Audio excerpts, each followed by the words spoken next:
අයිබන් ළමයි මාස දෙකමාරක විතර නිහඬතාවයකින් පස්සේ ආයිත් ඔන්න අපි හම්බ වෙලා තියෙනවා.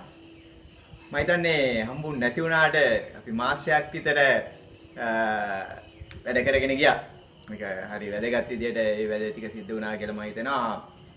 ළමයි 3-4 දෙනෙක්ගෙන් තමයි අපි මේ ගෲප් එක පටන් ගත්තේ. ළමයි මේ එකතු කරලා දැන් මං හිතන විදියට 50කට වැඩි ළමයි පිරිසක් මෙතන අපිත් එක්ක ගෲප් එකේ ඉන්නවා. ඒක හරි වැදගත්. අපේ පන්තියේ ළමයිත් ඒත් පිටින් එකතු වෙච්ච ළමයිත් දෙගොල්ලෝම එක්කලා අපිට ළමයි 50කට වැඩි පිරිසක් මං හිතන්නේ ගෲප් එකේ දැන් ඉන්නවා. කොහොම වුණත් මේ වැඩේ සාර්ථකව කරගෙන යනවා කියලා පේනවා. ඒකින්ද අපි තීරණය කරා මේක වැඩි දියුණුවක් කරන්න ඕනේ කියලා. ඒ වැඩි දියුණුව තමයි දැන් මෙතන ඉඳලා අපි ඉස්සරහට කරන්නේ. මේක අපේ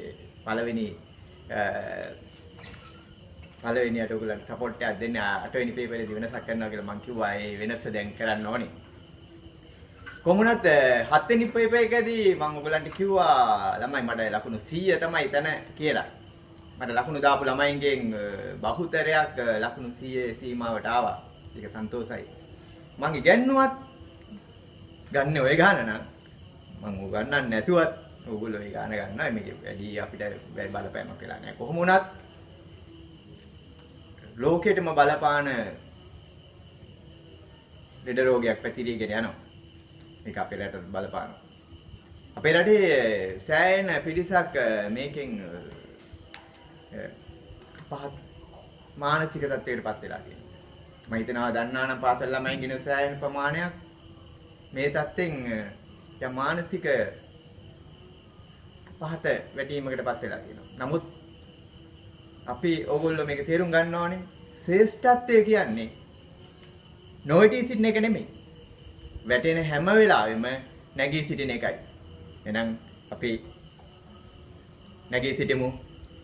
මාත් එක්ක ඉතුරු ටික කරගෙන යන්න. මම හිතනවා අපි පේපර් 7ක් හැදුවා. ඒ කියන්නේ ප්‍රශ්න වලින් ගැලුවා නම් ප්‍රශ්න 210ක් විතර. හැමදාම ඕගොල්ලන්ට පේනවා මේ එකම රටාවකට මේ වැඩේ වෙනවා කියලා. අපි මේ රටාව ග්‍රහණය කරගත්තොත් අපිට ඉතුරු පේපර්ස් ටික මේම හදන්න පුළුවන්. මම මේක ඕලෙල් විභාගෙ වෙනකන් දිගටම ඕගොල්ලොත් එක්ක මේ වැඩේ කරගෙන යනවා. එතකොට මේ පැත්තෙන් ඕගොල්ලන්ට ෆස්ට් පේපර් එක ඩෙවලොප් වෙන ගමන් පන්තියේදී අනිත් පැත්ත මට හදාගන්න පුළුවන්. කොහොමත් මගේ බලාපොරොත්තුවක් තිබුණා පන්ති පටන් ගත්තාම යම් වැඩපිළිවෙල අපි රෙඩි වෙලා ඉන්න ඕනි කියලා. මේ ටිකේම ඕගොල්ලෝ වෙනුවෙන් මම ගෙස් කරපු පේපර්ස් ටිකක් හදලා තියෙනවා. අන්තිම ෆයිනල් ටර්ම් එකට ඕගොල්ලොත් එක්ක වැඩ කරන්න. මේ ටිකේ අපි නිකන් ඉඳලත් නැහැ. ඕගොල්ලන්ගේ පැත්තෙන් වැඩ කරන්න ඕන ක්‍රමවේදය හදලා ඉවරයි. රයිට් එහෙනම් අපි පටන් ගමු 8 වෙනි පේපර් එකට ඕගොල්ලන්ට දෙන සපෝට් එකට. දිගට සපෝට් එකක් දෙන්නේ නැහැ. සපෝට් එකක් දෙන්න හේතුව තමයි මේ පාඩම් ටික උගන්වන්නේ නැති එක. නමුත් පාඩම් ටික ඉගෙනුවා වගේ ඔයගොල්ලෝ මාත් එක්ක වැඩ කරනවා. මේක හරි ෂෝක් වැඩක්. මම හරි කැමතියි මේ වැඩේ ඔයගොල්ලොත් එක්ක කරන්න. නෑ පටන් ගමු 8 වෙනි පේපරේට සපෝට් එක පොඩි දේවල් තියෙනවා. බහුතරය ඔයගොල්ලන්ට පුළුවන් වෙලා තියෙනවා. හැබැයි පොඩි ගණන් කීපයක් තියෙනවා. ඔයගොල්ලෝ ගොඩක් කම්පියුටර් වෙයි ඒක දැක්කාම ඒකින් තමයි ඒකට සපෝට් එක දෙනවා. ටික කාලයක් ගිහලා සපෝට් එක අතහැරෙයි. සපෝට් එක අතහැරනත් ඔයගොල්ලෝ මේ වැඩේ කරගෙන යයි. කොහොම වුණත් එක පේපර් එකකට ඉදිරි කාලයේදී මෙන්න මෙහිම දේවල් ටිකක් වෙනවා. ඉස්සෙල්ලාම ඔයගලන්ට පේපර් එකේ සපෝට් එක දෙනවා. ඒක එක. දෙවෙනි එක තමයි පේපර් එක දානවා. තුන්වෙනි එක තමයි ආන්සර් පේපර් එක දානවා. ආන්සර් පේපර් එකට දැම්මට පස්සේ ඔයගොල්ලන්ට ලකුණු දාන ක්‍රම වේදේ ඔක්කොමත් එක්කලා ආන්සර් පේපර් එක දාන්නේ. ආන්සර් පේපර් එකත් එක්කලා ඔයගොල්ලෝ ලකුණු මාක් කරගෙන දැන් ඔයගොල්ලෝ දන්නවා ලකුණු දාන හැටි. දැන් ටීචර්ස්ලා සර්ලා වගේ ඔයගොල්ලෝ දැන් මේ වැඩේ හරියටම කරගෙන යනවා. හරි වැදගත්. ඒකට ඔයගොල්ලෝ මේ ලකුණු දාලා මට එවනවා මාකින් සීට් එක. ඒ කියන්නේ ඔයගොල්ලන්ගේ අර ලකුණු දාපු සීට් එකක් මම ඒක දානවා. එම ළමයෙකුට මම ඉතින් අලුත් ළමයින්ට දාම සමහර ළමයින්ට හම්බුලා නැතිලත් ඇති. මම ඒක දිගට දානවා. ඒකට මම ඒක දැම්මහම මේක ලකුණු ටික දාලා ඔයගොල්ලෝ මට ඒ පේපර් එක එවනවා. කියන්නේ ඒ සීට් එක එවනවා. සීට් එක එවනකොට උළු ආන්සර් පේපර් එකත් එක්කලා කරන වැඩ ටික බලන්න. ඔයගලන්ට මේ ආන්සර් පේපර් එකත් එක්ක තේරෙන්නේ නැති එක තියෙනවා නම් ඕගොල්ලෝ මට අර සීට් එක දානකොටම සර් A කොටසේ 10 B කොටසේ 5 අන්න ඒ වගේ ටිකක් එවන්න. ඒතර හැම ළමයාම ඒ ටික එවන්න. ඒතර මම දන්නවා ඔයගලන්ට මොනවද අමාරු ටික කියලා. එතකොට පේපර් සපෝට් පේපර් එක පේපර් එක ආන්සර් පේපර් එක එතකොට ඊළඟට මම ඔයගොල්ලන්ට අමාරුයි කියලා හිතන එක මේ වගේ වීඩියෝ එකකින් රෙකෝඩ් කරලා මම ඔයගොල්ලන්ට ඒක සෙට් කරන්න. එතකොට මේක සම්පූර්ණයෙන්ම ක්ලියර් වෙලා යනවා ඔයගොල්ලන්ට. ඊට පස්සේ පේපර් එකට ඔයගොල්ලන්ට හරියටම මේ වැඩේ හරියට මෙන්න පුළුවන්. එහෙනම් මේ විදියට දිගට අපි දෙසැම්බර් වෙනකම් මේ වැඩේ දිගට කරගෙන යමු. පන්ති ඉස්කෝලේ පටන් ගත්තද නැද්ද? ඒක අපිට මෙතන අදාළ නැහැ. මම ඔයගොල්ලන්ට පාඩමක් කියලා දෙන්න විදියකුත් මේ ඉදිරියේදී තේරුම් ගන්නවා. එහෙම පාඩමකුත් කියලා දීගෙනම මේක කරමු. රයිට්. එහෙනම් අපි පටන් ගමු. සපෝට් පේපර් එකකට මම හිතන්නේ කොටස් 4ක් හෝ 5ක් ඇති. ඒක එකින් එක මම කියලා දෙන්නම්. මම මුලින්ම ඔයගොල්ලන්ට කියලා දෙන්නම්. මේ. අපි බලමු මෙන්න මෙහෙම එකක්. x ධන y වල වර්ගය කියන එක මේකට අපි කියනවා පූර්ණ වර්ගයක් කියලා කියනවා. මේකට කියනවා වර්ගායතයක් කියලා කියනවා. මේකේ ප්‍රසාරණය තේරුම් ගත්තොත් යම් ප්‍රමාණයක ඉන්න ළමයින්ටත් එක්ක මම කියලා දෙන්නම් මේක ගන්න ගොඩක් ළමයි. ඒතකොට මේකේ ප්‍රසාරණය තේරුම් ගත්තොත් මොනවද එන්නේ පද කියලා බැලුවොත් එකක් එනවා මේකේ වර්ගයක් එනවා. ඕම අනිත් පදේ එනවා මේ දෙකේ ගුණිතය වගේ දෙගුණයක්. ඒ කියන්නේ මොකක්ද වෙන්නේ? 2xy කියලා පදයක් එනවා මෙතන. කිරෝලේ පදේ එනවා මෙතන එකේ වර්ගයක්. ඔන්න. ගොඩක් ළමයි මේක දන්නවා. මෙයාගේ වර්ගය එනවා මේ දෙකේ ගුණිතය වගේ දෙගුණයක් එනවා මැදට කිරෝලට මෙයාගේ වර්ගය. අපිට ගාණේදී වෙන්නේ මෙන්න මෙහෙමයි. මං හිතන්නේ හැම ළමයෙක්ම කොලයක් හරි පොතක් හරි හප්සිට් කීපයක් හරි තියාගෙන මේ වැඩේට රෙඩි වෙන්න. මොකද අපි ගණන් හදමින් තමයි මේක ඩෙවලොප් කරගන්න ඕනේ. රයිට්. ඒක අපිට කියන්නේ ගානේ වෙන්නේ මෙහෙමයි. අපිට කියනවා මෙහෙම. x වර්ගය ධන අපි හිතමු 4x මේක වර්ගායිතයක් නැත්නම් පූර්ණ වර්ගයක් වෙන්න එකතු කරන්න ඕන පදේ ලියලා මේක පූර්ණ වර්ගයේ විදිහට ලියන්න කියනවා. එතකොට අපි බලමු මේ වගේ කීපයක් ප්‍රසාරණය කරගෙන මොකද වෙන්නේ කියලා. අපි කීපයක් ප්‍රසාරණය කරලා බලමු. අපි එකක් ප්‍රසාරණය කරමු. x ධන 3 වර්ගය ප්‍රසාරණය කරාම මේකේ වර්ගය x වර්ගයයි. ඊළඟ පදේ මේ දෙකේ ගුණිතය වගේ දෙගුණයක්. ඒකට මේ දෙක ගුණ කරාම 3x ඒ වගේ දෙගුණයක් නම් මැද පදයට එනවා 6. කෙරවලට එනවා මෙයාගේ වර්ගය. හරි. තාගම් m ඍණ 7 වර්ගය වගේ එකක්. මොකක්ද දෙන්නේ? m වර්ගය කියලා එකක් එනවා. මේ දෙක ගුණ කළාම ඒ කියන්නේ මේ ධනයෙන් ඍණ 7ෙන් වැඩි කරාම ඍණ 7යි m වෙනවා. ඒ වගේ දෙගුණයක්. ඍණ රයිම් කෙරවලට එනවා ඍණ 7 වර්ගයක්. ඕනෑම සංඛ්‍යාවක් වර්ග කරනකොට ධන වෙනවා. එතකොට ඍණ 7 වර්ගය කියන්නේ හරි. දැන් ගමු ඔන්න. x ඍණ අපි ගමු 5 වර්ගය වගේ එකක්. මොනවද එන්නේ පද? එකක් එනවා x වර්ගයක් කියලා එකක් එනවා. මේ දෙකේ ගුණිතය වගේ දෙගුණයක් මැද්දට එනවා. ඒ කියන්නේ ඍණ 5x දෙගුණයක් කියන්නේ ඍණ 10x.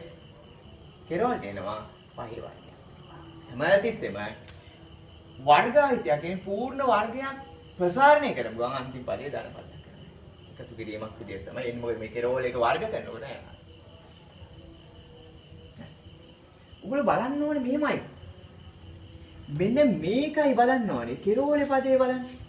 දැන් කෙරවලේ සංඛ්‍යාව කෙරෝලේ සංඛ්‍යාව දාන්න අපි දැනගන්න ඕනේ මේ මැද පදේ බලලා මෙන්න මේක බලලා මේ කෙරෝල පදේ දාගන්න හැකියාව තියෙනවා. එතකොට මේකත් එක්ක සම්බන්ධව තමයි මේක වෙන්නේ. ඒක තේරුම් ගත්තාම අපිට වෙන්නේ මේ සංඛ්‍යාව ලියන්නයි තමයි අපිට වෙන්නේ. ඒක බලන්න මෙතන තියෙන මේ සංඛ්‍යාව ලැබෙන විදිය. මේ x එක තියෙන සංගුණකය 6යි. ඒකට මේ 6 තියෙනවා නම් කෙරෝලට ඉන්න ඕනේ 9නේ. ඒ කියන්නේ 6 දෙකෙන් බෙදලා 3යි 3ේ වර්ගය තමයි මෙතන දෙන්නේ 9යි. මෙතන බලන්න 14 ඍණ 14ම කියලා. ඍණ 14 දෙකෙන් බෙදුවාම ඍණ 7යි ඍණ 7ේ වර්ගය කියන්නේ 30. මෙතන බලන්න ඍණ 10යි භාගය කියන්නේ ඍණ 5යි. ඒකේ වර්ගය කියන්නේ නිකන් සංකේතය ඕනේ මේක. ඍණ ධන ඕනේ නැහැ මේකම බලන්නකෝ. 6න් භාගය 3යි 3ේ වර්ගය. 14න් භාගය 7යි 7ේ වර්ගය. අනේ එහෙම තේරුම් ගත්තාම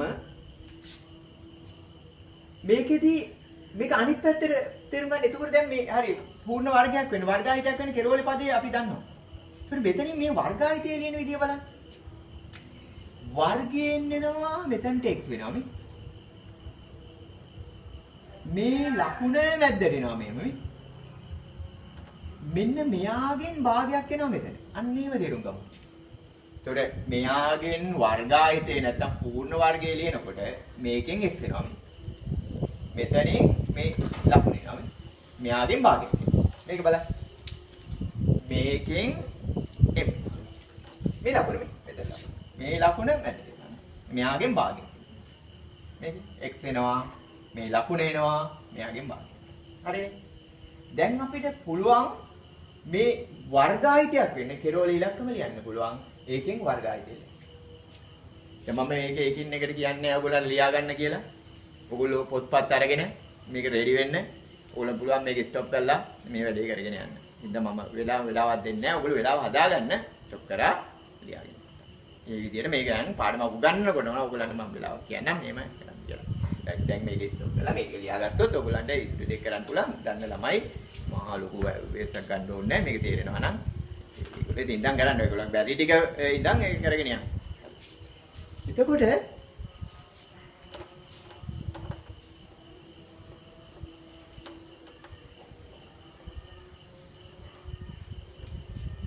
මම ගාන දෙන්නම් ආපහු. අපි උදාහරණයක් තේරුම් ගත්තොත් මෙන්න මෙහෙමයි ගාන දෙන්නේ මේකේ. අපිට දෙයි x වර්ගයයි. අපි ගමු ධන 6යි x. වර්ගායිතයක් වෙන්න මොකද්ද එකතු කරන්න ඕන සංඛ්‍යාව කියලා අහයි. ඊට පස්සේ ඒක වර්ගායිතය විදියට ලියන්න කියන්නේ. හරි. ඒකට අපි දන්නවා වර්ගායිතයක් වෙන්න නම් එකතු කරන්න ඕනේ කීයක්ද? මෙයාගේ භාගේ, ඒ කියන්නේ මෙයා දෙකෙන් බෙදුවාම 3යි. එයාගේ වර්ගය තමයි එන. දෙන්න ඕනේ එහෙනම් මෙතෙන් දෙන්න ඕනේ කීයද? ගාන දෙන්නේ කොහමද? මේ ප්‍රකාශනය වර්ගායිතයක් වෙන්න නැත්නම් පූර්ණ වර්ගයක් වෙන්න එකතු කරන්න ඕනේ පදේ ලියලා ඒක වර්ගායිතයක් විදියට ලියන්න. හරි. ඒතර වර්ගායිතය ලියන්න කොහමද ගන්නෙ? මෙයාගෙන් x ගත්තා. මේ ලකුණ ගත්තා. මෙයාගේ භාගයක් ගත්තා. බලන්න ඕන නම් ආපහු උපසාරණය කරලා අරගෙනවද කියලා. මෙයාගේ වර්ගය එනවා. මේ දෙක ගුණ කරාම 3ix ඒ වගේ දෙගුණයක් එනවා මෙතනට මෙයාගේ වර්ගය. හරි. මොනවාගේ දෙනවා. ඔය තනියෙන් කරගන්න පුළුවන් දැන් ඈ. මෙයාට තව එකක් x වර්ගයයි ඍණ 22යි x වර්ගායිතයක් වෙන්න කීයද එකතු කරන්න ඕන මෙයාගේ භාගයක් අරගෙන ඒක වර්ග කරන්න ඕනේ. ඒතකොට මෙයාගේ භාගයක් ගත්තාම කීයද 11යි 11යි වර්ගයක් මෙතෙන් දෙන්න ඕනේ. ඒ කියන්නේ 121ක් තමයි මෙතෙන් දෙන්නේ. ඒක ලියා ගන්න මුලින්ම ඔයගොල්ලෝ තේරුම් ගන්න. මේක දන්නේ නැතුව මේ වැඩේ කරන්න බෑ නේ. දැන් හරිනේ. මෙයාගේ භාගය ගන්නවා 11යි. එයාගේ වර්ගය තමයි කෙරවලට එන්නේ. රයිට් වර්ගය දෙලියමු.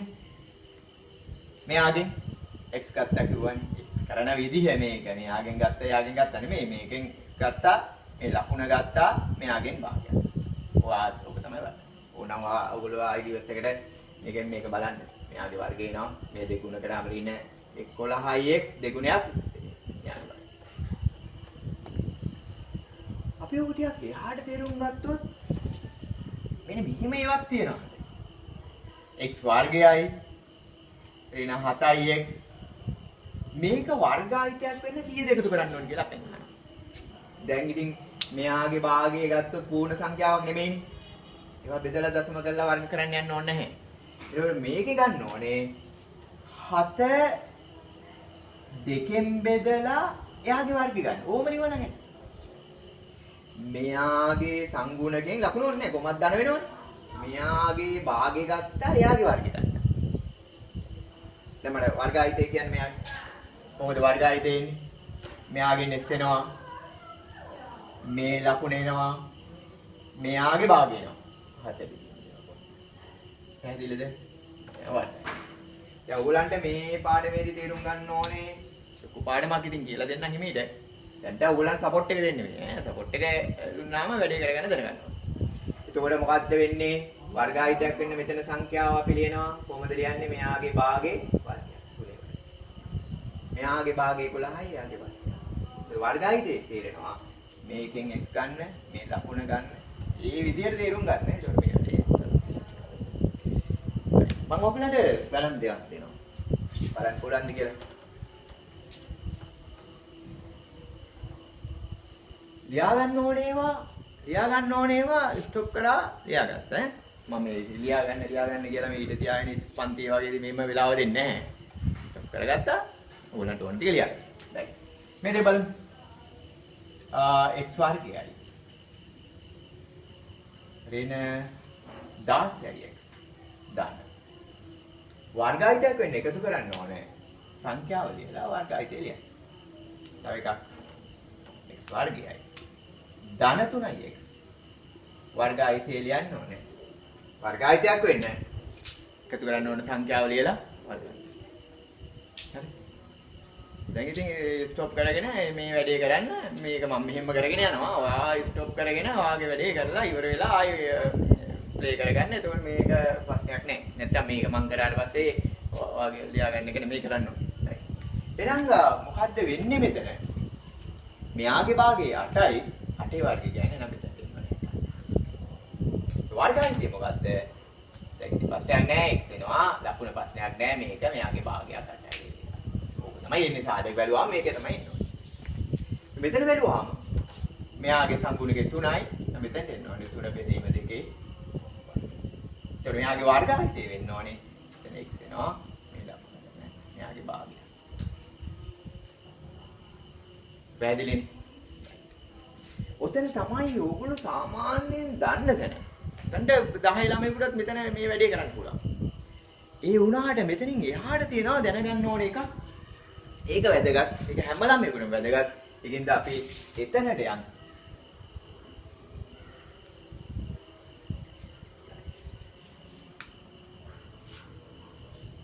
අපි ඉස්සෙල්ලාම ගමු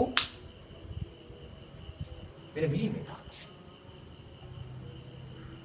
2x ධන 3 වර්ගයේ ප්‍රසාරණය අපි නිකන් ගමු.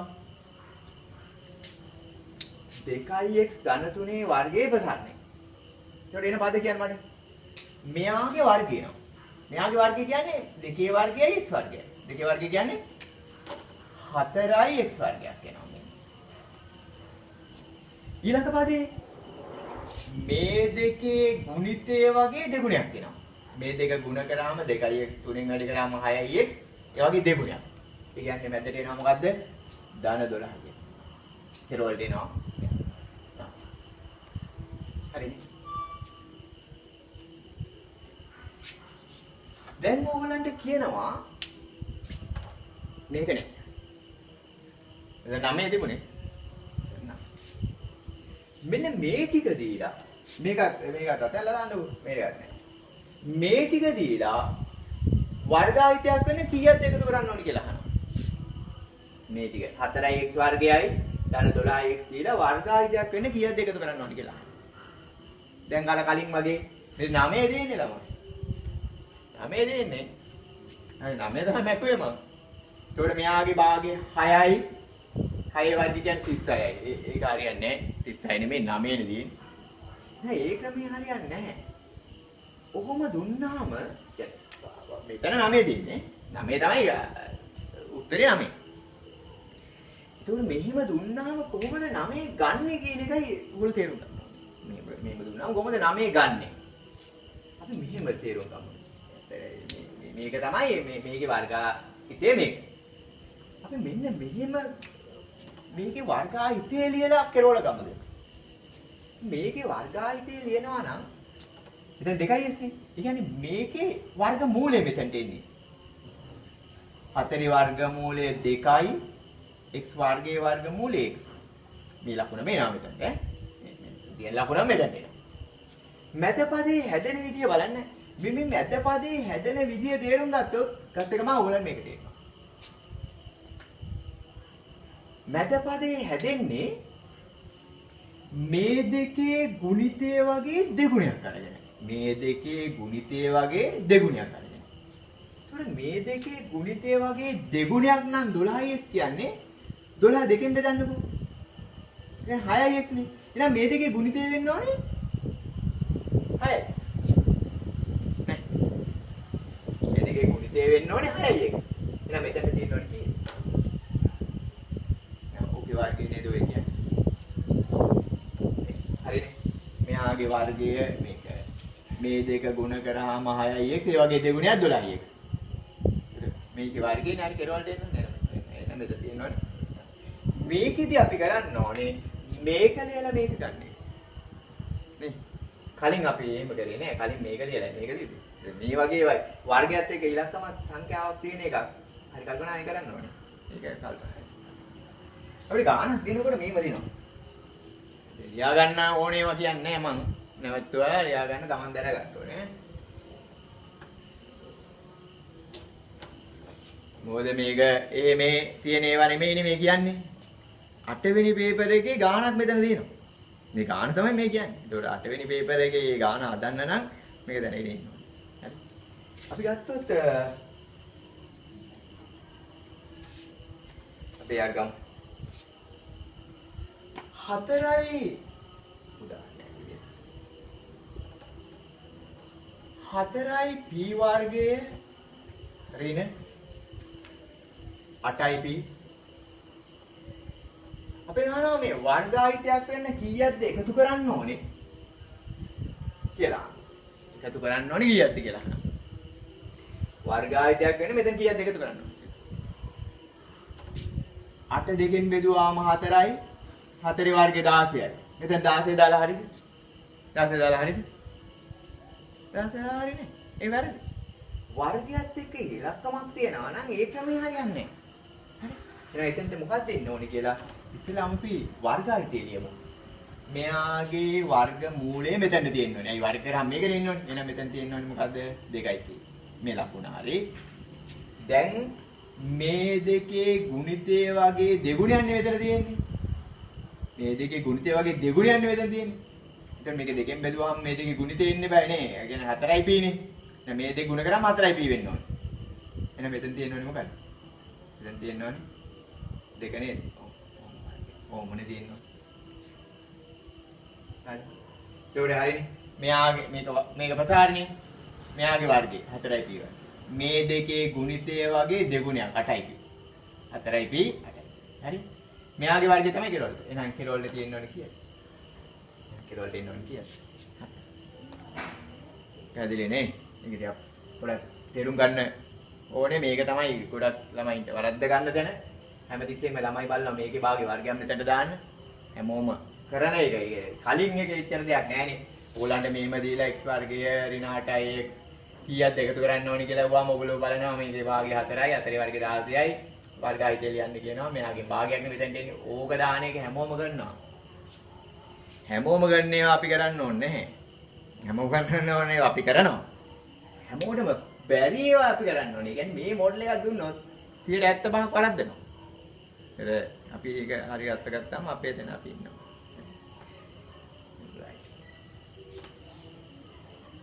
මොකද විශේෂ දෙයක් කරන්න ඕනේ.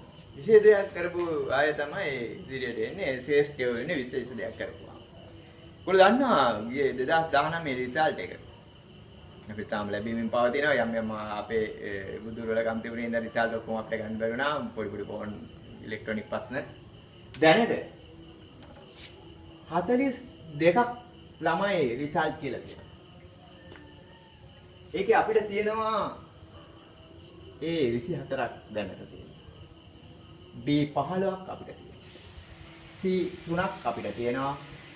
S ඒවා තාමත් නැහැ. W ඒවා. ඒකට තව 10 දෙනෙක් විතර අපිට රිසල්ට් කියන්න තියෙනවා. ඕ 10ක් මම හිතන හැටියට 10ක් විතර තියෙනවා. ඒත් මේ 10න් 3 දෙනෙකුට ඒ ආවොත් ඒගොල්ලන්ගේ ටාගට් එක අචීව් කරලා ඉවරයි.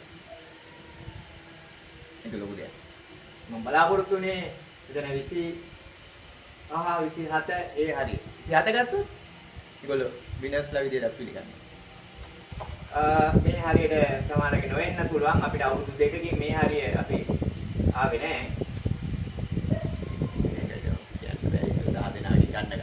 අපි තව ගානක් බලමු එන. තව එකක් කියන්න තියෙනවා ඔයගලන්ට ගෲප් එක ගැන කියන්න තියෙනවා. හොඳම කණ්ඩායම හිටියේ අපේ B7 කියලා කණ්ඩායම. සන්දුල කියලා ළමෙක් තමයි ඒක ලීඩ් කරේ. ඒගොල්ලන්ගේ 3 දෙනෙක් හිටියා. 4 දෙනෙක් හිටියා. ගෲප් එක සාමාන්‍යයෙන් ළමයි 4ක් ඉන්නවා. ඒතර ළමයි 4 දෙනා තමයි මේ ගෲප් එකේ ඉන්නේ. ඒගොල්ලෝ අපි විභාග 20ක් 20කට ආසන්න ප්‍රමාණය 20ක් විතර කරලා තියෙනවා. ඒ වැඩි වාර ගණනක් ඒගොල්ලන්ගේ ගෲප් එක බලන්නේලා අපි දෙන තෑගි අරන් තියෙනවා. අරගෙන ඒගොල්ලන් පාටිස් ඔක්කොම ඒගොල්ලෝ ඕගනයිස් කරගෙන ලස්සනට මේ වැඩේ ගිහිල්ලා තියෙනවා. ඒගොල්ලන්ගේ ගෲප් එකේ ලීඩර් චන්දුල් ඒකක් ගත්තා. ඊට පස්සේ එයාගේ සපෝටර් විදියට ඉතියා ඒත් වැඩ කරුවේ අකිත ඒකක් ගත්තා. තව 15 මට්ටමේ හිටියා සමිඳු. ඒකක් ගත්තා. ඒක යටට යන්නකොට පොඩි අඩුපාඩු තිබුණත් මේගොල්ලෝ මේවා හැදුවා මේ හරිය ඉන්න ළමයි මේවා හදලා ඒවා උඩට ගත්ත ළමයි. අන්තිමට හිටියා මන්ති. මිනිහට දී එකක් හම්බුණා. ඒකත් සෑහෙන වටිනා. මේක රිසල්ට් එක තමයි මේ ජයග්‍රාහකී කරපු කණ්ඩායම දාපු රිසල්ට් එක. ඒක හරි වැදගත්. අපිට කියන්න බෑ මේ 4ක්ම ගන්න එහෙමයි තියෙන්නේ. අඩු මට්ටමේ ළමයි ඉන්නවා. ඒ ළමයින්ට රිසල්ට් එකක් තියෙනවා. අපිට මේ අකුරට කැපෙන දුනාට ඉතින් මේ අකුර ගන්න සෑහෙන ෆයිට් එකක් දෙන්න ඕනේ. කොහොමාරි හොඳ රිසල්ට් එකක් ඒගොල්ලෝ දුන්නා. හැම අවුරුද්දකම කොහොමත් විනින් ටීම් එක ඒ කණ්ඩායමේ ඒ තුනක් දානවා. ඕ මට මතක නෑ හරියටම 4ක් දාපු වාරයක් තියෙනවද කියලා. කොහොමද ඒ තුනක් කියන්නේ ලොකු රිසල්ට් එකක් ඒක. හරි වැදගත්. ඔය දාග ගත්තම මේකට. ඔයගොල්ලන් මේක දෙනවා. බලාගන්න. 25යි x වර්ගය. ධන 30යි x. මට කියන්නේ මේක පූර්ණ වර්ගයක් නැත්නම් වර්ගායිතයක් වෙන්න කීයක් එකතු කරන්න. දැන් මොකක්ද එකතු කරන්න ඕනි කියලා. දැන් මේක ස්ටොප් කරලා ඔයගොල්ලෝ ඉතුරු එක මේක කරන්න. right. ඔයගොල්ලෝ ස්ටොප් කරලා ඒක කරගන්න මම මේක කරනවා. right. එතකොට වර්ගායිතය ඉස්සෙල්ලා වර්ගායිතය ලියන්න ඕනේ. මෙතනයි මේක විතරයි ඉල්ලන්නේ. තමයි නේද? පේපර් එක බලනකොට ඔයගොල්ලන්ට තේරෙයි. එහෙනම් මෙයාගේ වර්ගමූලය එනවා. මෙයාගේ වර්ගමූලය කියන්නේ 5x මෙතනට එනවා. හරිනේ. මේ ලකුණ මැදට එනවා. මෙතන දැන් අපි බලන්නේ දැන් මේකෙන් භාග කතන්දරයක් නැහැ. මේ දෙක ගුණිත කරලා මේ දෙකේ ගුණිතය වගේ දෙගුණයක් තමයි මේ 30x කියන්නේ. දෙගුණයක් නම් දෙකෙන් බෙදුවම 15x වෙන විදියට මෙතන දැම්ම නම් හරි. ඒකෝර මේ දෙකේ ගුණිතය 15x වෙන්න ඕනේ නේද මෙතන කීයක් තියෙනවා. එහෙනම් මේකේ වර්ගායිතය මේක. මෙතන කීයක් තියෙනවා. එහෙම තමයි මේක බලන්න. මේක වෙන විදිහට යන්න එපා. මේක හරි ඔය කල්පනා කරා මෙතන මේ වර්ග මූල තියෙන එකක් නේ තියෙන්නේ. ඒකනේ මේක ලියන්න පුළුවන්. මෙතන වර්ග මූල නැති එකක් තිබුණොත් මොකද වෙන්නේ කියලා. කොහොමද එහෙම අදහසක් එනවා. හරිද? නැති එකක් දුන්නොත් නැති තියෙන විදිහට හදමු. දැනට දෙනවා නෙමෙයිම. දැනට වර්ග මූලේ තියෙන එකක් තමයි දෙන්නේ. ඒකින්ද එහෙම කරමු. එහෙම දුන්නේ නැති වෙලාවට right එහෙනම් මේකේ දැනුම ඒවයි Tamanට පුළුවන් මේක හොඳට තේරුම් ගන්න. තේරුම් අරගෙන පේපර් එකේ තියෙන 8 වෙනි පේපර් එකේ තියෙන ඒ ගාන හදන්න. right. ඊට පස්සේ අපි යන් ඊළඟ කොටසට ඊළඟ කොටසේදී කරන්නේ ජ්‍යාමිතිය පැත්තට පොඩ්ඩක් යන්න ඕනේ. අපි 10 දී ඉගෙන ගත්ත තියෙනවා වෘත්ත ප්‍රමේයන් සම්බන්ධයෙන්. වෘත්ත ප්‍රමේයන්. ජ්‍යාමිතියේදී වැදගත් කොටස් ජ්‍යාමිතියේ වෘත්ත ප්‍රමේයන් කීපයක්ම තියෙනවා. 10 පන්තියේදී. ඒකදී අන්තිම හරියදී ඔයගොල්ලෝ ඉගෙන ගන්නවා වෘත්ත ප්‍රමේයන් 3ක්. ඒ වෘත්ත ප්‍රමේයන් 3 මම කියලා දෙන්න ඕනේ ඊට පස්සේ අපි උදාහරණයක් අරමු. right ඔයගොල්ලෝ දැන් පොත පාවිච්චි කරනවානේ. පොත පාවිච්චි කරන හින්දා right පොත අරගෙන ලියන්න පටන් ගමු. ප්‍රමේය 1 කියලා ලියන්න. ප්‍රමේය 1 මේක ලියන්නේ මම ඒක බෝඩ් එකේ පැහැදිලි කරනවා. ලියන්න වෘත්ත ඡාපයකින් කේන්ද්‍රයේ ආපාතිත කෝණය. වෘත්ත ඡාපයකින් කේන්ද්‍රයේ ආපාතිත කෝණය එම ඡාපය මගින් වෘත්තයේ ඉතිරි කොටස මත එම ඡාපය මගින් වෘත්තයේ ඉතිරි කොටස මත ආපාතිත කෝණයෙන් දෙගුණයක් වේ. ආයතන කියනවා බලන්න හරිද කියලා. වෘත්ත ඡාපයකින් කේන්ද්‍රයේ ආපාතිත කෝණය එම ඡාපය මගින් වෘත්තයේ ඉතිරි කොටස මත ආපාතිත කෝණයෙන් දෙගුණයක් වේ. හරිද? පේපර් 7ක් හදලා තියෙනවා. සෑහෙන පාරක් මේක කියලා දීලා තියෙනවා. නේ ආයෙත් කියලා දෙනවා. ඉතින් එකක් සෑහෙන පාරක් කියලා දුන්නට කමක් නැහැ. මේක වැඩි වෙන්නේ නැහැ නේ මේක. මේකේ ප්‍රශ්න ඇති වෙන්නේ නැහැ. මේක වැඩිපුර කියලා දුන්නා කියලා. ඒකින්ද මේක තේරුම් ගන්න. right. ඔන්න මේකෙන් කියන්නේ මොකක්ද කියලා බලමු.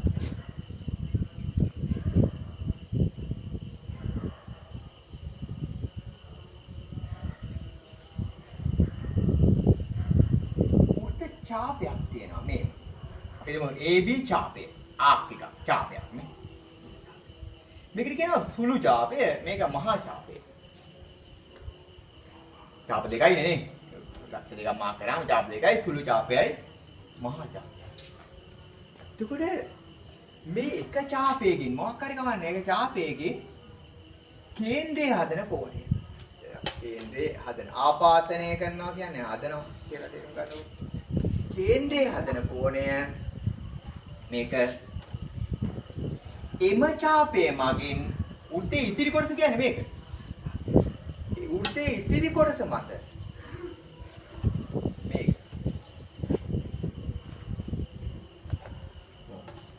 සීගලන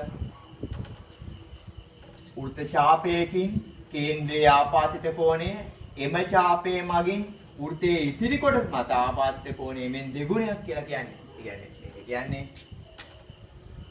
AOB කෝණය සමානයි 2යි ACB. කොල්ලා මේ ප්‍රමේය දන්නවා. ඔය 10 පව් කරගෙන ඇවිල්ලා තියෙන්නේ. 10 පන්ති පාස් කරන්න 11ට එන්නේ නේ. ඒකද මේ ප්‍රමේය දන්නවා. ඒ 10යි තේරුම් ගමු. ඒ කියන්නේ කෙටියෙන් කියනවා නම් මේමයි ඉතින්. මේක අපිට මාන්ත ධාතුවයි නම් මේක 40යි කියලා ලියන්නේ. දෙයක් නේ. ඒක ප්‍රමේයක්. ඉතින් ඒක දැනගන්න ඒක පාවිච්චි කරන්න එනවා හැමතිස්සෙම ගණන් වල මේක පාවිච්චි කරලා හදන්න. මේ ප්‍රමේයන් පාවිච්චි කරන්න ඕනේ දිගට භාවිතා කරනකොට දිගට භාවිතා කරනකොට ඔයගොල්ලෝ මේක හුරු වෙනවා මම කියලා දෙන දෙයක් නෑ ඊට පස්සේ. ඒක පැහැදිලිනේ. එහෙනම් ස්ටොප් කරලා ලියා ගන්න. ඊළඟ ප්‍රමේයය. ලියන්න ඊළඟ ප්‍රමේය. ප්‍රමේය තුනක් මේකෙදි දැනගන්න ඕනේ. ඔයගොල්ලෝ මේ ගාන හදන්න නම් ඔය 8 වෙනි ගාන හදන්න ප්‍රමේයන් තුනක් දැනගත්තාම ඇති. ලියන්න. වෘත්තයක පිහිටි වෘත්තයක පිහිටි එකම ඛණ්ඩයේ කෝණ සමාන වේ. හරි. වෘත්තයක පිහිටි එකම ඛණ්ඩයේ කෝණ සමාන වේ. ඒක මොකක්ද කියලා පැහැදිලි කරන්න. මම හිතන්නේ මේක වැදගත් වෙන්නේ මේ ළඟදී ගෲප් එකට ජොයින් වෙච්ච ළමයින්ට ඒ ළමයින්ට මේක ටික දැම්මේ නේ අපි. මොකද ඒක දාන්න ගියොත් එම කොළ ගොඩ දාන්න වෙනවා ඒකින් තමයි. ඒ ළමයි පොඩ්ඩක් තේරුම් ගන්න ආරිත් ළමයින්ට නම් මේක දිග දිගට පේපර්ස් ටික හදාගෙන ආපු ළමයින්ට මේකේ ගැටලුවක් නැහැ. ඒ ළමයි මේ වැඩේ ලස්සනට කරගෙන යනවා. ඇත්තටම සන්තෝෂජනක විදියට කරගෙන යනවා. මේක බලා ගන්න ඒ ළමයි.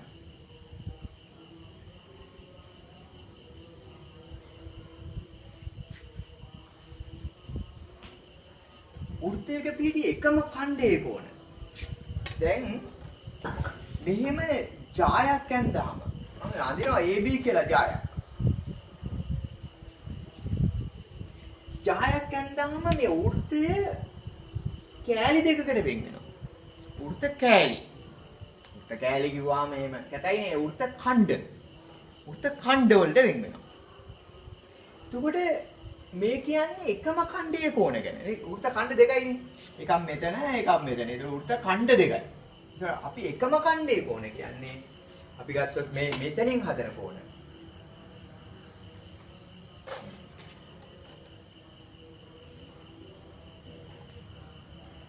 දැන් මේ ඛණ්ඩේ මේ කියන මහා ඛණ්ඩේ මහා වෘත්ත ඛණ්ඩේ මම මේක කොණයක් ඇදුවා මේක. ඒකට මේ ජාපෙන්ම නැත්නම් මේ ජායෙන්ම ඒ ඛණ්ඩේම තව හදනවා තව කොණයක්.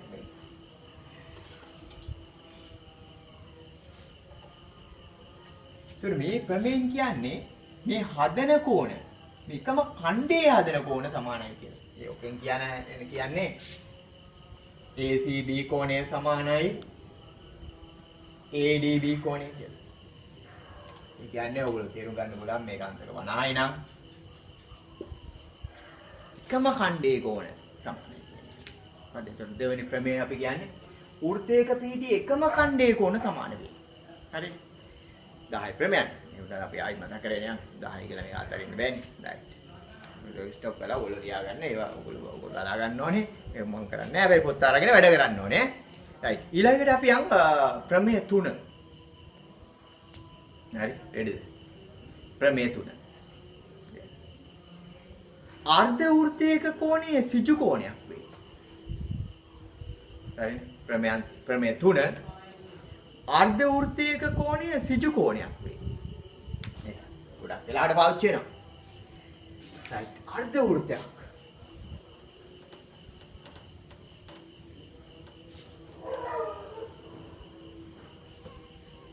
අර්ධ වෘත්තයක කෝණය සිජු කෝණයක්.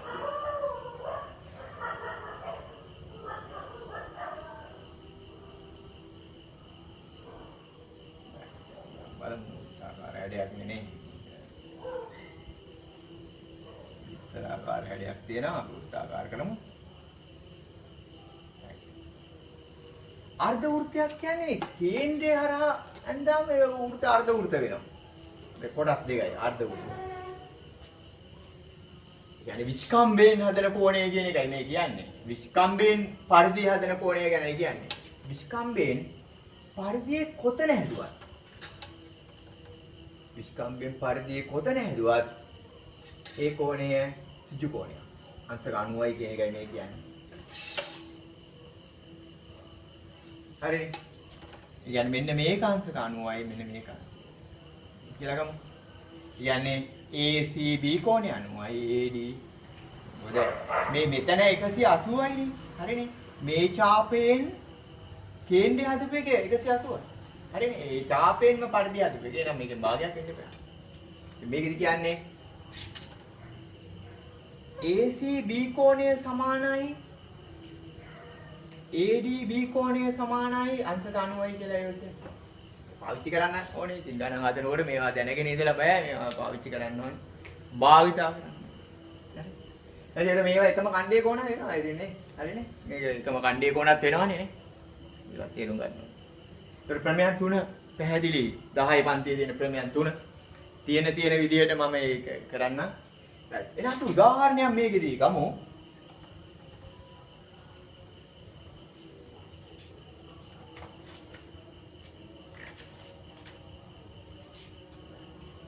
උදාහරණයක් ගමු.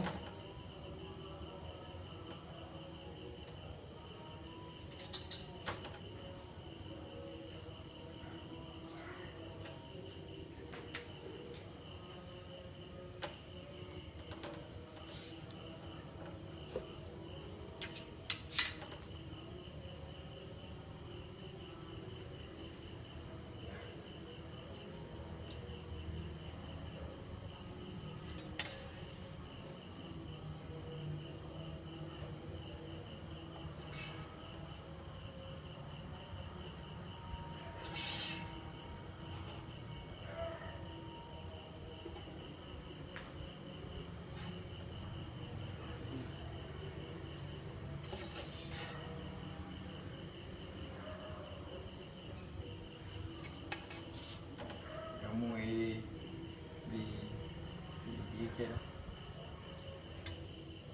O කියන්නේ කේන්ද්‍රය. අපිට දෙනවා ගානේ දෙනවා. වෘත්තයේ කේන්ද්‍රය O වේ. අපි ගත්තොත් මෙන්න මේ කෝණය අංශක 22යි. අපි අහනවා ADC කෝණය සොයන්න කියලා. ADC කෝණය හොයන්න. ඕක තමයි වන්න. ADC කෝණය. හරි. කියන්නේ ADC කියන්නේ මේක. ADC. මේ කෝණයයි හොයන්න කියන්නේ.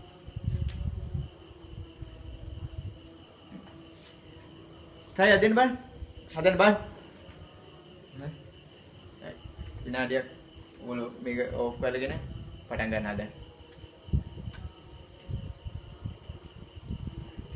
එතකොට අපිට ගන්න පුළුවන් එක කෝණයක් තමයි මෙන්න මෙතන කෝණය අංශක 90යි. නේ? ඇයි? කොහොමද මේක 90? යා අර්ධ වෘත්තයක කෝණය. නේ? ADB කෝණය. සමාන අංශක 90යි. හේතු ලියන්න පොඩක් කාරුණික වෙන්න ඕනේ හේතු ලියන්න. මේක පේපර් එක කියලා නෑ. පොඩක් හේතු ලියන්න අර්ධ වෘත්තයක කෝණ. ඊපස්සේ මෙන්න මේ කෝණය බලන්න. මේක කීයද මේක? හොඳට බලන්න. ඒ එකම කණ්ඩේ කෝණේ වෙන්න ඕනේ. මෙන්න මේ BC ඡාපයෙන් මේ BC ඡාපේ බලන්න. මේ BC ඡාපයෙන් පරිධි හදපු කෝණේ මේක 22යි. මේ BC ඡාපයෙන්ම පරිධි හදපු කෝණය නේ මේ මෙතන. මේක. මේ කීයද? ඒ කියන්නේ BDC කෝණය. 22යි. එකම කණ්ඩේ කෝණ.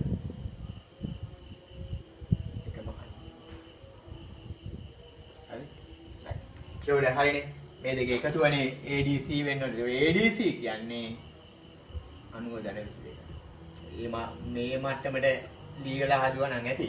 පූ සාධනයන් විදියට ලියන්න ඕනේ. මේකට කියලා ගත්තම ඔයන්ට පැහැදිලි වෙනවා. හරි. මම ඒතකොට ගණන් දෙකකට සපෝට් එක දීලා තියෙනවා දැන්. හරි. අපි ඊළඟ ගානට සපෝට් එක දෙමු. හරි. ඊළඟ ගානට සපෝට් එක යන් මම හිතන්නේ ගණන් 4කට හෝ 5කට සපෝට් එකක් දෙන්න තියෙයි. මේ ඊළඟ ගාන සපෝට් එකට පිළිඩි වෙමු එහෙනම්. හරි අපි එහෙනම් ඔයගොල්ලන් සපෝට් එක මේ තුන්වෙනි ගාන සපෝට් එක දෙන්නේ. අපි බලමු මේකදී අර වර්ගජ සමීකරණ වල විසඳුම් කියන කොටස කියලා දෙන්න ඕනේ. ඒක 10 පන්ති තියෙනවා.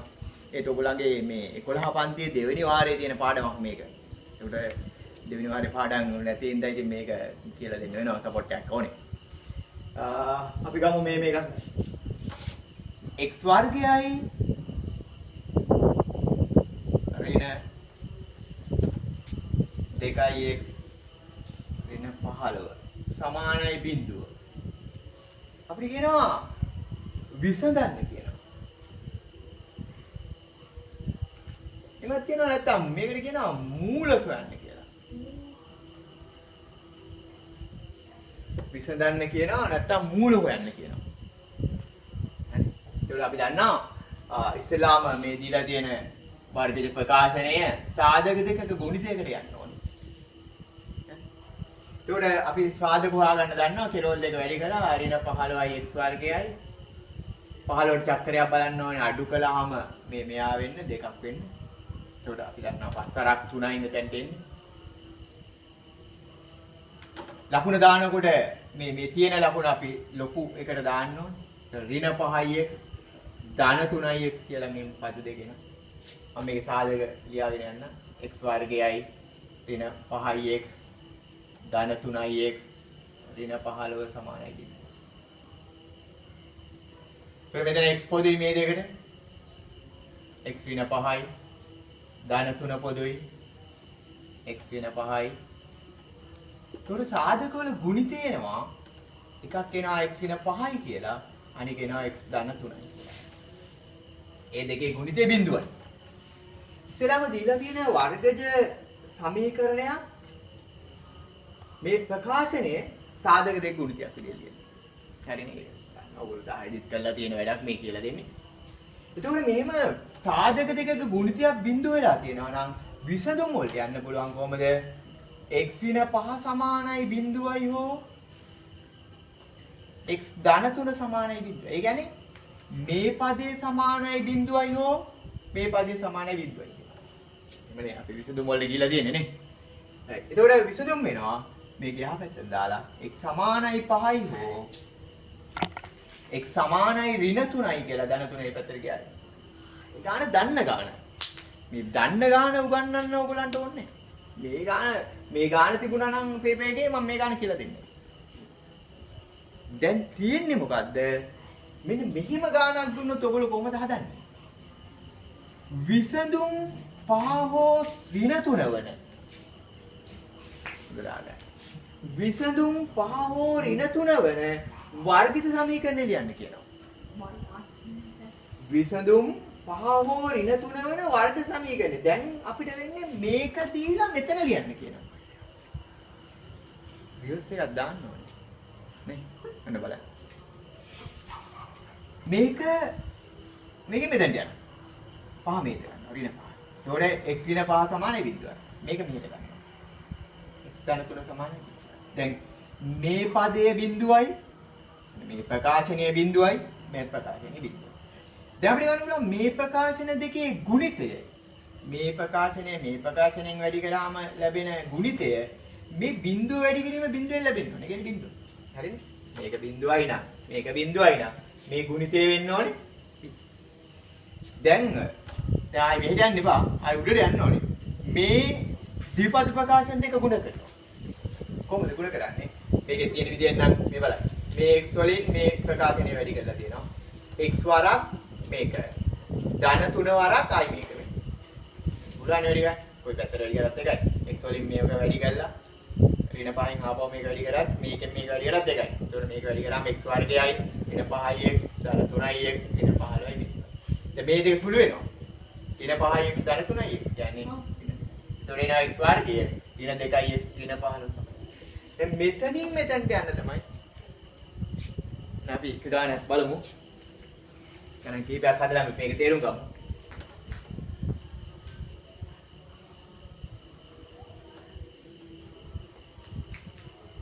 එහෙනම් ගානක් ලියමු. ආගු පොත අරගෙන ලියන්න පටන් ගන්න. උදාහරණයක කියලා ලියන්න.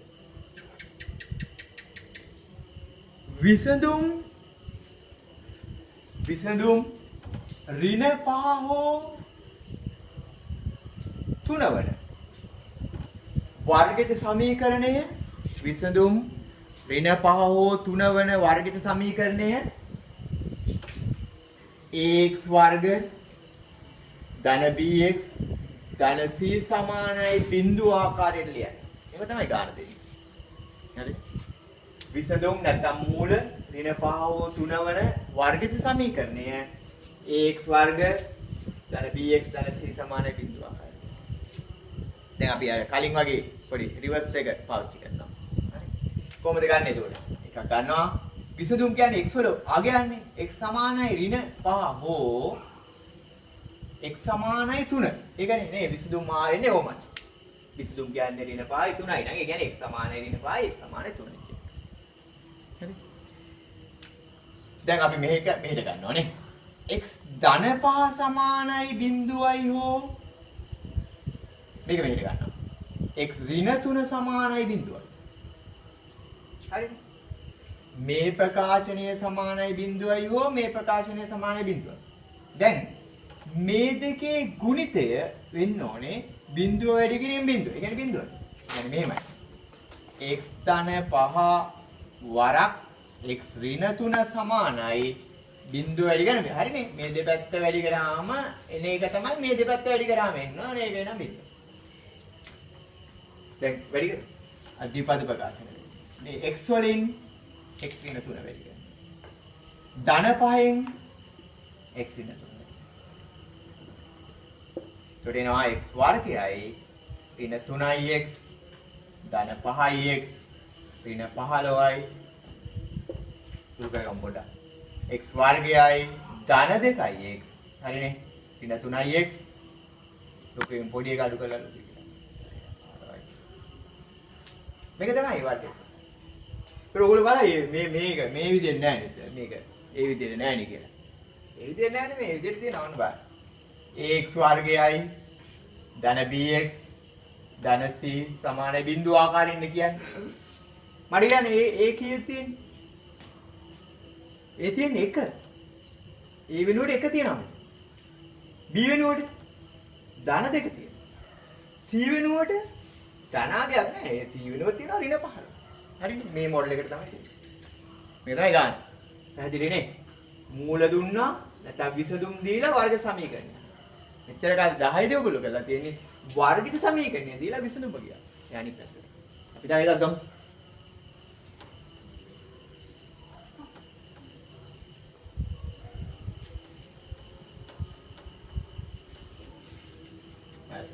මේක ඔයගොල්ලෝ හදන්න. මූල ලියගමු. මූල ඍණ 7 හෝ ධන 2 වන වර්ගජ සමීකරණය ax වර්ග ධන bx ධන c සමානයි බිඳුව ආකාරයෙන්. ගොඩාක් වෙලාවට මේව රෝල විභාගයට මේව තමයි දෙන්නේ. මේ මොඩල් එකට හදන්න කියලා කියනවා. ඒකට අපි තේරුම් අරන් හදන්න. ඕගොල්ලෝ දැනින් හදන්න. මේක පොඩ්ඩක් ස්ටොප් කරලා හදලා බලලා ආයෙත් මේක. ඒකට මම හදාගෙන යන්න. x සමානයි ඍණ 7යි හෝ x සමානයි 2යි. ඍණ 7 මේ පැත්තට ගත්තා. x ධන 7යි සමානයි බිඳුවයි හෝ x ඍණ 2යි සමානයි. ගුණිතය ගන්න. x ධන 7යි x ඍණ 2යි බිඳුව වැඩි කිරීම බිඳුව. හරිම ලේසි. x වලින් ඒ වරහන වැඩි කරනවා x ඍණ 2යි. ධන 7න් ආපහු ඒ වරහන වැඩි කරනවා ධන 7 වරගේ ඍණ 2යි. එනවා x වර්ගයයි ඍණ 2යි x ධන 7යි x ඍණ 14යි සුළු කරාම එනවා x වර්ගයයි ධන 5යි x ඍණ 14යි. මේ වර්ග සමීකරණය විසඳුවාම මේ උත්තර එනවාද කියලා ඔන්න චෙක් කරන්න පුළුවන්. හරිනේ. මේක තමයි ගන්න මේ මොඩල් එකට හදන්නේ. හරිනේ. අපි මේකම තව එකක් කියන්න. ඔයගලන්ට මේ පාඩම ටිකක් කියලා දෙන්න ඕනේ පාඩමක් මේක. ටිකක් දිග පාඩමක්.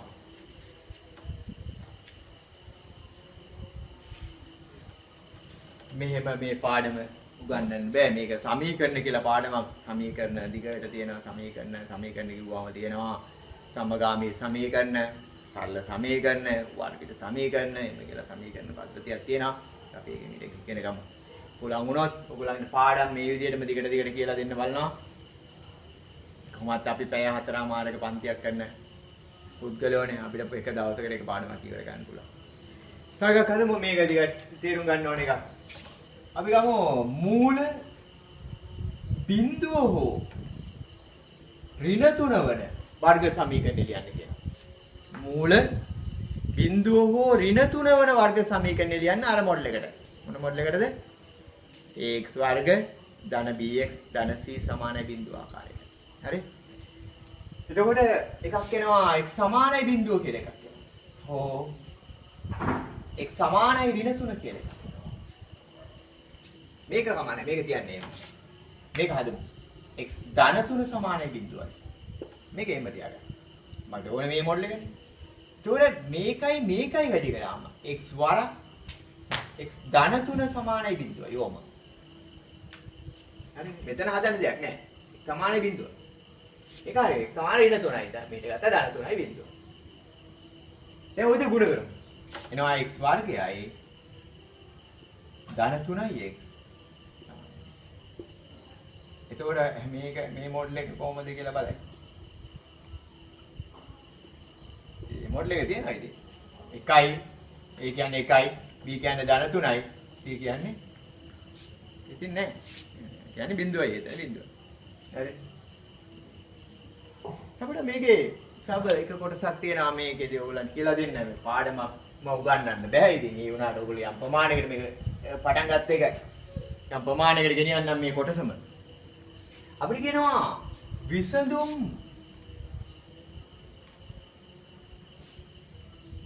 ඍණ 2න් එක හෝ 3න් එක වන වර්ග සමීකරණය ලියන්න කියලා. ඒක ඩක් කල්පනාවෙන් කරන්න ඕනේ. ඒක ලියන්න කියන්නේ මේමයි.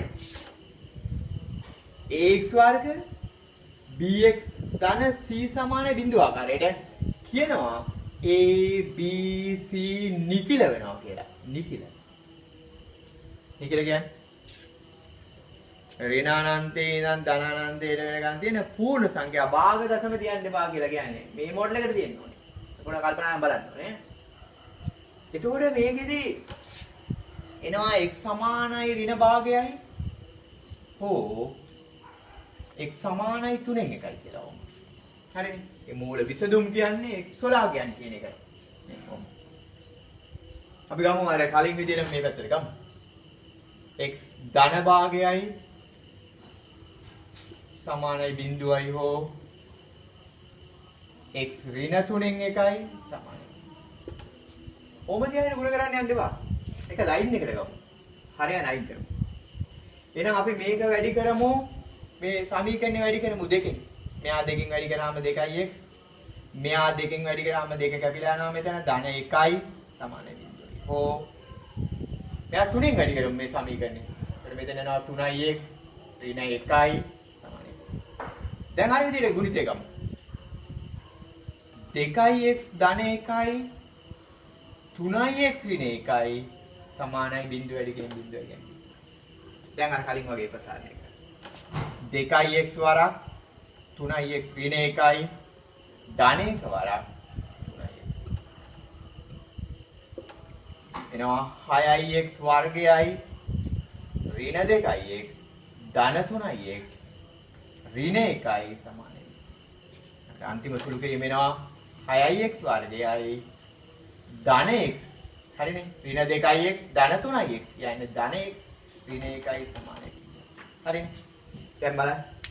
a වෙනුවට තියෙනවා 6 b වෙනුවට තියෙනවා 1 c වෙනුවට තියෙනවා ඍණ 1 නිකිල. නේ නිකිල කියන්නේ ඍණ අනන්තේ ඉඳන් ධන අනන්තයට වෙනකන් තියෙන පූර්ණ සංඛ්‍යාවට. එතකොට මේ බිඳුව නිකිලයක්.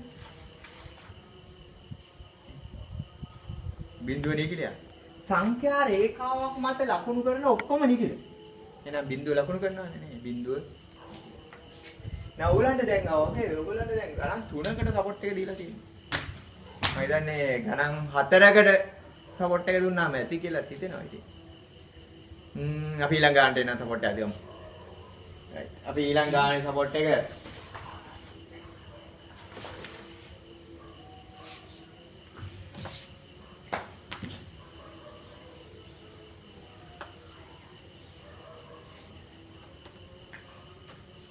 ගානක හදලා තීරුම් ගත්තට පස්සේ මේම දෙයක් කරන්න. ගාන ස්ථාවර වෙන්න දැන්. ඒ කියන්නේ ඕලගේ හිතේ තැම්පත් වෙන්න නම් තනියෙන් ගානක් දෙකක් ලියයි. يعني මේම දැන් අපි තව ඕලගෙන් ලියනවා. මූල නැත්නම් විසඳුම් ගන්න. පහෙන් දෙක හෝ තුනෙන් එක වන වර්ග සමීකරණ ලියන්න කියලා තනියම ගානක් ලියාගෙන මේ කලින් ගාන ආදු මොඩල් එකට හදන්න. ඒතර ඔයගොල්ලෝ මේක මම මේම කියලා දෙනවට වැඩිය එහෙම ගානක් ලියාගෙන යනවා මම ඔයගොල්ලන්ගේ කාලයකට ඔරොත්තු දෙන්න හැදිලි right එහෙනම් තව ජ්‍යාමිතිය කොටසක් කියලා දෙන්නම් මම දැන් ජ්‍යාමිතිය කොටස් ටිකට කියලා දෙන්න එකත් හොඳයි ඔයගොල්ලන්ට මේක කලින්ම එකේ කියන්නේ ප්‍රශ්න පත්‍ර අංක 1 ඉඳන් දිගට ආපු ඒගොල්ලන්ට මේක කියලා දීලා තියෙනවා ඒතයි මම කියලා දෙන්නම් මේක අලුතෙන් මේ ගෲප් එකට ජොයින් වෙච්ච අයත් ඉන්නවනේ right. ඔයගොල්ලෝ මේ ප්‍රමේය දන්නවද කියලා බලන්න.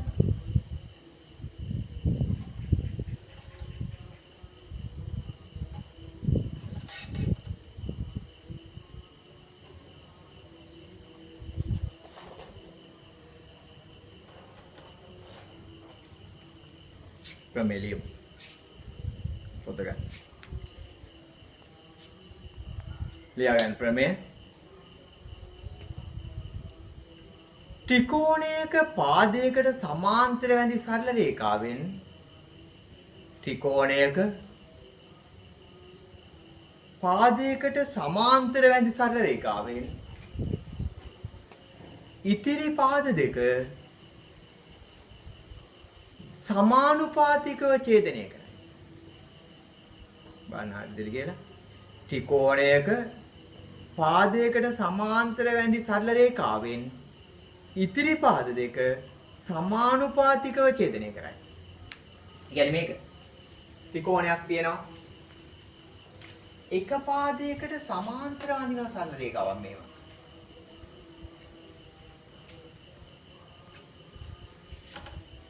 මේ එක පාදයකට සමාන්තර මම ඒ සමාන්තර අඳින රේඛාව XY කියලා ගන්නවා. මොකද්ද මේ ප්‍රමේය කියවෙන්නේ? ත්‍රිකෝණයක පාදයකට සමාන්තර අඳින සරල රේඛාවෙන් ඉතිරි පාද දෙක කියන්නේ මේ දෙක. සමානුපාතිකව ඡේදනය. ඒ කියන්නේ මේ අනුපාතය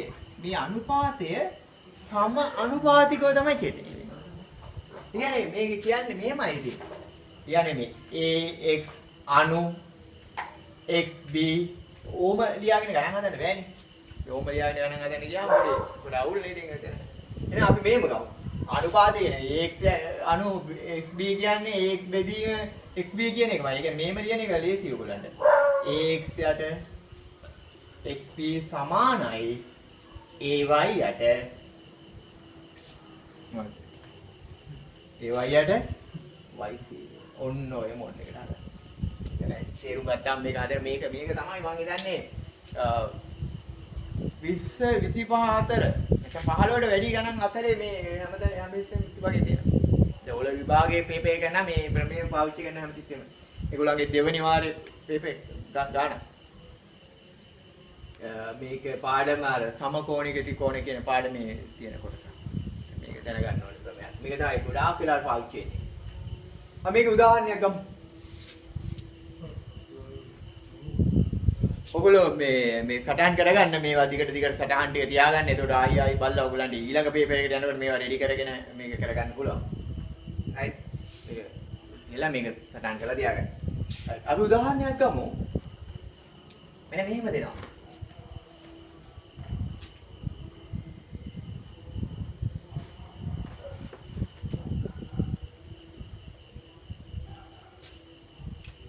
මේක දෙනවා x ධන 7යි. මේක 4යි සෙන්ටිමීටර මේ ටික. ඒ කියන්නේ මේ AX කියන්නේ x ධන 7යි. මේක 4යි සෙන්ටිමීටර. ඒකක සෙන්ටිමීටර තමයි ඒක. මේක 3යි x. මේක 5යි සෙන්ටිමීටර. ඔයාලට කියන x1 කියලා. මේකෙන් කියනවා x වල අගය හොයන්න කියලා. x වල අගය ගන්න කියලා කියන්නේ. ඒලා මේ මොඩල් එකට දෙනවා. ඒත් අපි දන්නවා ත්‍රිකෝණයක පාදයකට සමාන්තර ඇඳනම් සරල රේඛාවක් මොකද වෙන්නේ? ඉතිරි පාද දෙක සම අනුපාතිකව බෙදන්නේ. සම අනුපාතිකව තමයි බෙදන්නේ. එහෙනම් අපි ලියන්න පුළුවන් කොහොමද?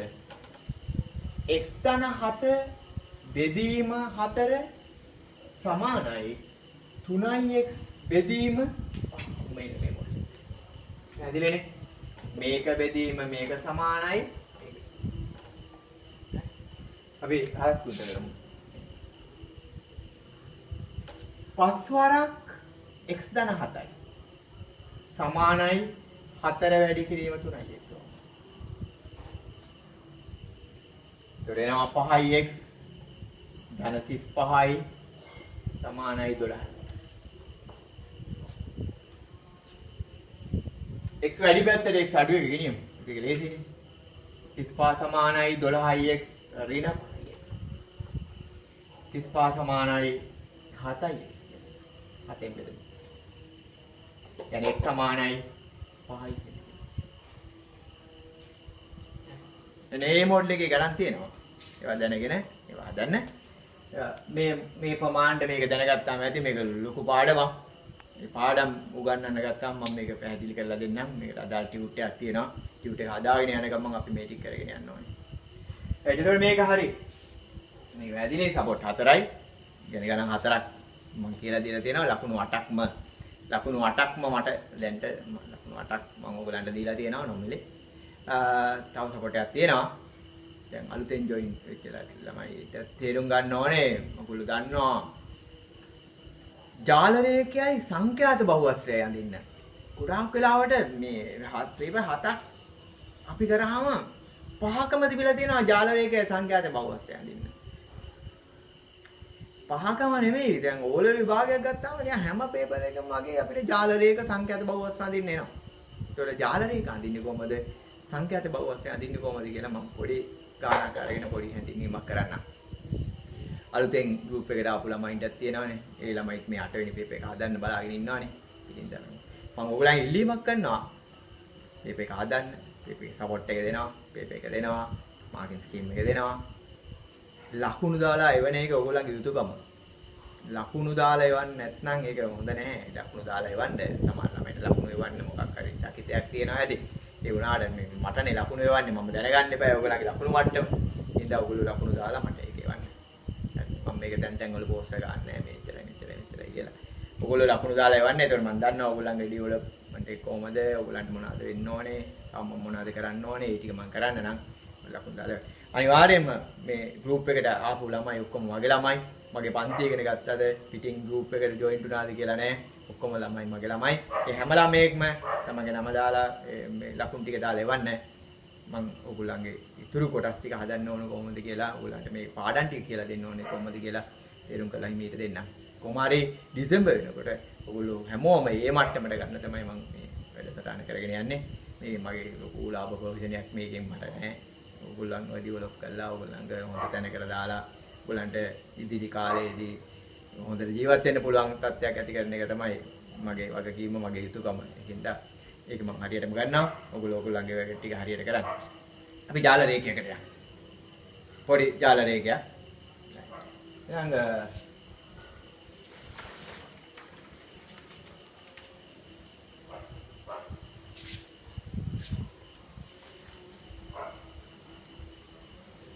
කෑනකුත් තියෙනවානේ.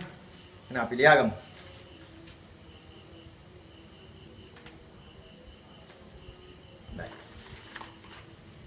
ලියාගන්න ගානක් කියන. එක්තරා ආයතනයක සේවකයන්ගේ වයස් පිළිබඳ තොරතුරු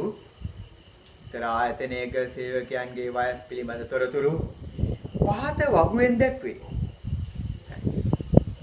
පොඩි වගුවක් තියෙනවා. ඒක අන්තිම මාර්ක් එක වද ගන්න පටන් ගමු.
වගු මෙච්චරයි තියෙන්නේ. මේ තීරු පහක වගුවක් පොඩි එකක් තියෙන්නේ. ඔයගොල්ලන් පොඩි ගානක් කියලා දෙන්න.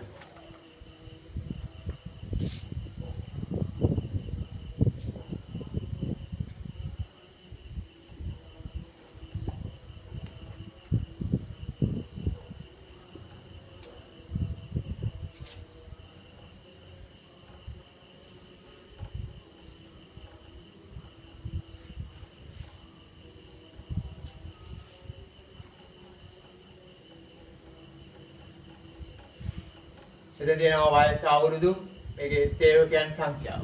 හරි. මාතේ කලියමු. වගුව ඇදගමු.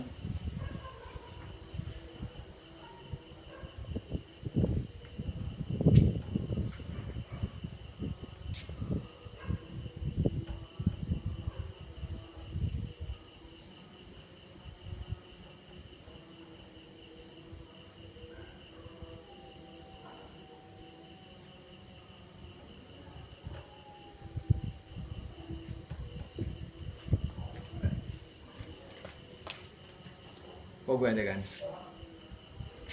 වගුව ඇඳලා යටින් ලියන්න. ඒකේ ලියමු. ජාල රේඛය අඳින්න. දෙක සංඛ්‍යාත බහුවස්ත්‍රය අඳින්න. එක ජාල රේඛය අඳින්න. දෙක ජාල රේඛයේ මත සංඛ්‍යාත බහුවස්ත්‍රය අඳින්න. එක ජාල රේඛය අඳින්න. දෙක ජාල රේඛයේ මත සංඛ්‍යාත බහුවස්ත්‍රය අඳින්න.